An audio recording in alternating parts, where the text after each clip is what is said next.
Excited na sumabak sa pag-arte ang mga Bay ng Eat Bulaga. Bibida sila sa isang bagong serye sa Kapuso Network. Ang Star Bites at ni Nelson Canlas.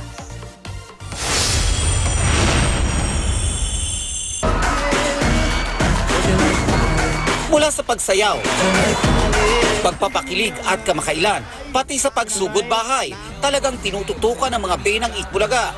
Sa mga bitin sa kanilang pagpapakyut, masusubaybayan na natin sina Ibi Bay, Miggy, Tommy, Kim, Joel, John at Kenneth sa araw-araw na bagong serye sa Kapuso Network na Trops o short for Tropa. Ayon sa mga Bay, kahit na raw na madalas silang nakasalang sa Eat Bulaga, ibang challenge pa rin ang umarte sa harap ng kamera.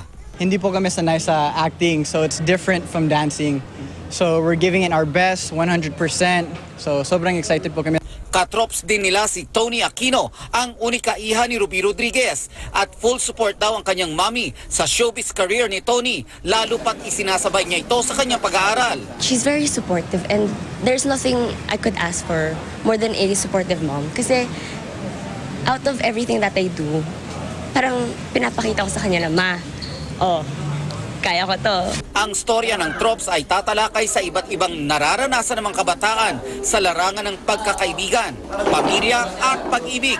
We're all related to the scene. So lahat kami na-experience ng heartbreak, high school crush, ganito, may crush ka sa crush mo, tapos hindi kanya crush. Mapapanood ang Trops sa October 24 bago mag-Eat Bulaga. Nelson Canlas, GMA News.